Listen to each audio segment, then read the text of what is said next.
आज समझते हैं एक कहानी अटूट विश्वास, दया और एक बहुत बड़ी गलतफहमी की।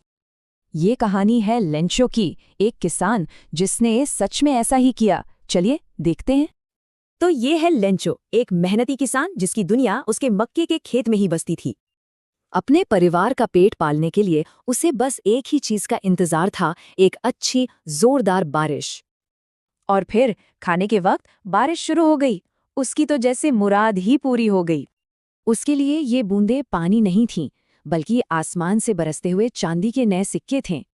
लेकिन ये खुशी ज्यादा देर नहीं टिकी। तेज हवा चली और 1 घंटे तक ओले गिरते रहे। तूफान ने उसकी मक्के की फसल पूरी तरह से तबाह कर दी। उसकी पूरी मेहनत बर्बाद हो गई। सब कुछ खत्म हो चुका था, पर एक उम्मीद बाकी थी, भगवान। और उसका विश्वास डगमगाया नहीं। तो उसने एक अनोखा फैसला किया। वो सीधा भगवान को एक चिट्ठी लिखेगा और मदद मांगेगा। खेत दोबारा बोने और परिवार का पेट पालने के लिए उसने मांगे पूरे 100 पैसों।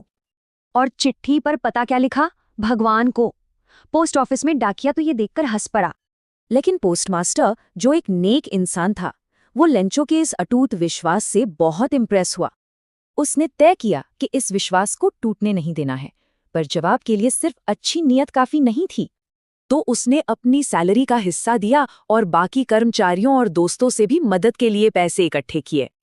अब मजे की बात यह है कि लेंचो ने मांगे तो पूरे 100 पैसों थे, लेकिन पोस्टमास्टर मुश्किल से सिर्फ 70 पैसों ही जमा कर पाया और भगवान के नाम से भेज दिए। अगले इतवार लेंचो जवाब लेने आया, पर लिफाफा खोलते ही पैसे गिनकर उसका चेहरा गुस्से से लाल हो गया। उसे यकीन था भगवान कोई गलती नहीं कर सकते, उन्होंने तो पूरे पैसे भेजे होंगे। गुस्से में लेंचो ने फौरन एक और चिट्ठी लिखी। पोस्टमास्टर ने उसके जाते ही वो चिट्ठी खोलकर पढ़ी। उसने भगवान से बाकी पैसे भेजने को कहा, पर साथ में एक चेतावनी में दी कि पैसे डाक से मत भेजना, क्योंकि पोस्ट ऑफिस वाले तो बेईमान हैं, उन्होंने पैसे चुराए हैं।